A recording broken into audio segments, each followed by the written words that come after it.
welcome back to my channel. Bonjour tout le monde, j'espère que vous allez bien.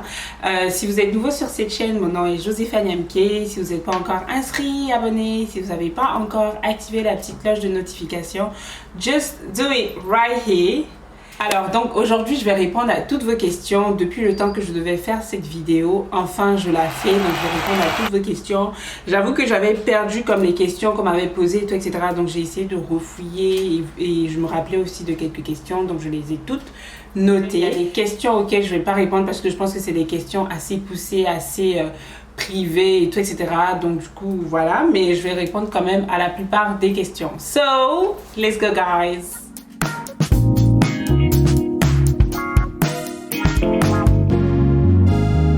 Question et qui était quand même récurrente, c'est quel âge est-ce que j'ai? Donc je suis née en 1995, so, si vous faites le calcul, bah, vous saurez.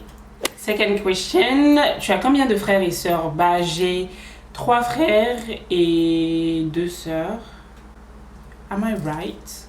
Yeah, j'ai 3 frères et 2 sœurs, donc 2 grands frères et 3 petits frères et sœurs. Et je suis la cadette, donc je suis celle qui est comme un peu au milieu des deux. Quels sont les pays que tu aimerais visiter? Donc franchement, l'un des pays que j'aimerais visiter et j'espère que je pourrai y aller pendant cette année, c'est le Sénégal. Franchement, j'ai tellement entendu de belles choses sur ce pays et puis le paysage a l'air d'être genre oufissime. Donc c'est vraiment le Sénégal. Ensuite, il y a le Mexique parce que je suis jamais allée, Tulum et tout, etc. Et la Thaïlande. Donc vraiment, c'est vraiment ces 3 pays que j'aimerais visiter et j'espère que je pourrai au moins visiter un d'entre eux cette année. Où en es-tu dans tes projets? Donc franchement, je suis pas mal quelque part. Je suis pas mal avancée sur la plupart des objectifs, la plupart des projets que j'avais set up en début d'année. Donc que ce soit dans le boulot, que ce soit dans mes projets professionnels, et je suis contente.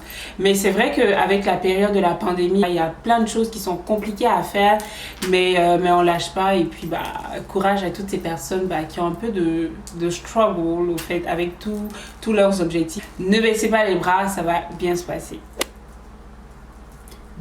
Depuis combien de temps tu connais ton copain? Je connais mon copain franchement depuis longtemps. Donc je le connais depuis longtemps, mais on se côtoyait pas, comme on se parlait vite fait quand on avait l'occasion, mais sans plus. Et quand je suis arrivée au Canada, depuis 2 ans, on a appris à se connaître. Voilà. Sinon, je connais mon copain depuis plus de 10 ans, je pense. Ouais, depuis 2011, 2010-2011. Comment faire pour être féminine comme toi? Franchement, cette question, je l'ai eue comme 2-3 fois. Et je sais pas vraiment ce que veut dire féminine, mais j'ai décidé de faire une vidéo au fait sur la question parce que je pense que si je commence à parler, on va pas s'arrêter. Donc j'ai décidé de faire une vidéo sur ce point-là. So, si c'est quelque chose qui vous intéresse, n'hésitez pas à me dire en commentaire et à me poser des questions sur ce sujet-là. Donc comment être féministe, comment prendre soin de toi, parce que je pense que c'est un rapport. Et puis voilà. Quelle est ta plus grande fierté en ce moment? Franchement, c'est une bonne question et je pense qu'elle m'a permis de me poser aussi la même question. Mais ma plus grande fierté en ce moment, je sais plus. C'est de rendre fiers mes parents en fait. C'est vraiment de leur apporter des résultats, que ce soit académiques ou professionnels, dans mon travail ou dans mes projets, dans la personne que je suis et tout, etc. C'est vraiment de rendre fiers mes parents parce que je sais qu'ils sont super fiers de moi et qu'ils me soutiennent. Donc c'est vraiment ça mon objectif. C'est vraiment ça ma plus grande fierté en 2021. Comment tu fais pour toujours avoir le sourire? Franchement, c'est une question que je vais m'attarder dessus parce que les personnes sur les réseaux sociaux, les personnes qui suivent les créateurs de contenu pensent toujours que ça va toujours. Donc, parce qu'on poste des photos où on est tout le temps joyeux, on poste des vidéos de nous au resto, en train de faire des activités et tout, etc.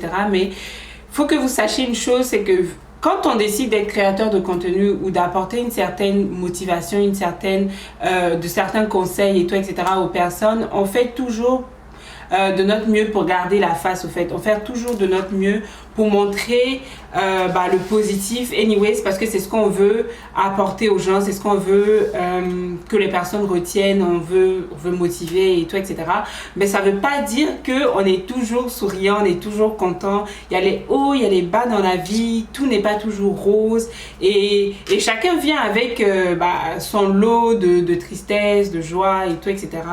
Et c'est quelque chose que je répète tout le temps aux personnes qui m'écrivent, c'est que moi j'ai des moments où je pleure, où je suis triste, où je suis au bout de ma vie, où j'en peux plus et tout.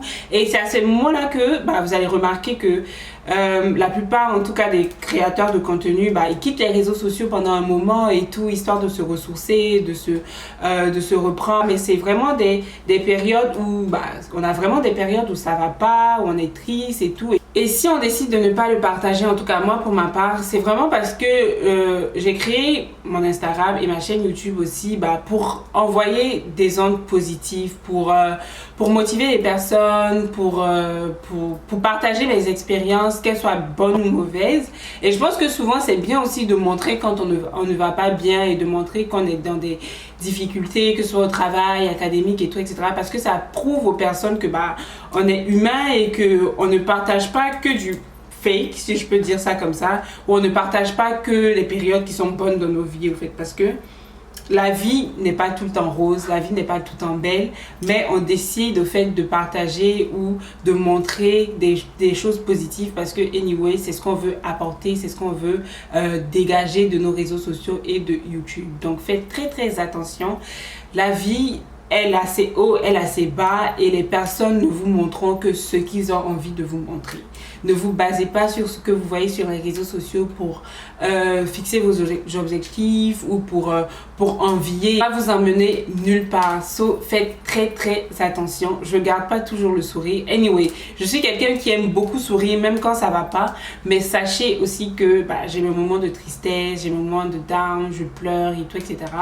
Pas plus tard que, je sais pas, la semaine passée, il y a 2 semaines, j'ai pleuré. Donc du coup, pour vous dire que ça va pas tout le temps et que on décide juste de vous montrer le côté positif et tout ce qui se passe bien parce que c'est ce qu'on veut dégager de nos réseaux sociaux. J'ai eu des questions assez bizarres et des comment dire ça, des impressions, je sais pas comment dire ça, mais des questions et des impressions un peu bizarres. Donc je vais essayer de clarifier tout ça. On m'a demandé si je suis quelqu'un de hautaine. Franchement, je suis pas quelqu'un de hautaine. Je suis une personne qui est timide. Donc, quand je connais pas quelqu'un ou quand je marche dans la rue, j'ai un visage pas fermé, mais j'ai un visage, je vais pas sourire à toutes les personnes que j'ai rencontrées dans la rue. Donc, du coup, je suis normale, je suis timide et tout. Et quand je suis dans un groupe de personnes que je connais pas, je vais pas comme rester là à sourire comme une gogole et tout, etc. Donc je suis dans mon coin, je fais ce que j'ai à faire et puis voilà. Mais sinon les personnes qui me connaissent vraiment et qui sont dans mon milieu et tout me connaissent, je suis quelqu'un qui est tactile, qui aime rire, qui aime taquiner et tout, etc. Et je prends rien au sérieux, mais vraiment rien au sérieux. Donc je pense que c'est vraiment juste une impression. Et puis voilà. Je me demandais, est-ce que tu peux pardonner ton mec s'il te trompe et qu'il a un enfant avec une autre fille? Me connaissant, je pense que je suis capable de le pardonner. Franchement, en plus j'aime les bébés anyways, donc si ça fait un bébé en plus, je rigole. Mais en tout cas, oui, je pense que je suis capable de pardonner et ça dépend vraiment de la relation que tu as avec la personne, du lien que vous avez au fait et puis voilà. Mais je pense que oui, je suis capable de pardonner sous certaines conditions et puis faut que tu rames après si je te pardonne parce que ça va pas se passer aussi facilement. On m'a demandé your friendship love language or your friendship language. Donc un peu comment je me comporte avec mes amis et tout, etc. J'avoue que j'ai pas beaucoup d'amis. Mais je sais pas, franchement, je me suis jamais posé la question et je suis pas quelqu'un qui va tout le temps aller parler à son ami ou qui va aller lui envoyer des messages chaque jour et tout, etc. Ça, je l'avoue. Mais je suis quelqu'un de très, très attentionné et à l'écoute. Donc, je suis ouverte à tout moment. C'est-à-dire, tu peux m'appeler à 2h, 3h, 4h, 5h, anyways, que je dorme pas. Et en plus, j'ai un sommeil super léger. Donc, du moment que mon téléphone vibre pendant 2-3 secondes, je vais me réveiller. Donc, je suis quelqu'un de disponible et d'assez comme à l'écoute avec mes amis et tout. Et puis voilà, je pense que c'est ça mon friendship love language. Ouais. Une question que j'ai, qui est récurrente hein, et qui va aussi dans les questions où j'aimerais pas rentrer, mais c'est est-ce que j'ai une fille? Like, est-ce que j'ai été enceinte? Est-ce que je suis enceinte? Et tout, etc. Le fait de grossir, vous savez les amis, ça veut pas dire qu'on est enceinte à chaque fois au fait. Like, anyway, si j'ai envie que vous sachiez que je suis enceinte, que j'ai un enfant, je pense que vous le saurez et puis voilà quoi. Mais non, c'est pas parce que je grossis, que j'ai de grosses joues, que j'ai un gros ventre, que ça veut dire que je suis enceinte ou que j'ai un enfant et tout. So stop like asking question like weird question. It doesn't make any sense, ok? Est-ce que tu comptes rester au Canada après tes études? Oui et non. Oui, dans le sens où dès que je finis mes études, c'est sûr que je vais chercher à comme travailler et avoir de l'expérience. Bah, je travaille déjà, donc je vais continuer sur cette lancée-là. Travailler, avoir de l'expérience dans mon domaine et tout. Mais une chose est sûre, c'est que je veux retourner dans mon pays dans quelques années bah, pour m'installer et puis bah, pour travailler et tout, etc. Donc oui et non. Oui, dans le sens où straight after, bah, je vais y rester pendant 2, 3, 5 années. Ça dépendra de l'avenir et des opportunités. Et puis, c'est sûr qu'après, bah, je veux rentrer dans mon pays et puis voilà quoi, faire ma vie là-bas. Qu'est-ce que tu fais quand tu es triste? Franchement, qu'est-ce que je fais quand je suis triste? Je reste dans mon lit, je regarde des films ou des séries et puis voilà quoi. Je suis quelqu'un qui relativise beaucoup et qui n'aime pas comme être triste ou se renfermer sur elle-même et tout, etc. Donc j'essaie toujours de soit sortir avec des amis, soit me relaxer. Si j'ai envie d'être seule, rester chez moi, prendre soin de moi, manger aussi. Mais ouais, j'aime pas trop rester dans un mood comme négatif. Donc j'essaie le plus possible soit de ne pas rester seule, soit bah, d'être encadrée des personnes que j'aime. And the video is done. J'espère que vous avez apprécié la vidéo, que vous avez appris un peu plus sur moi et que vous avez passé un beau moment. Comme je disais, n'hésitez pas à vous inscrire, à vous abonner, à partager, à commenter et tout le blablabla. Je vous fais de gros bisous. Prenez soin de vous, prenez soin de vos proches et on se voit à la prochaine vidéo. Bye guys!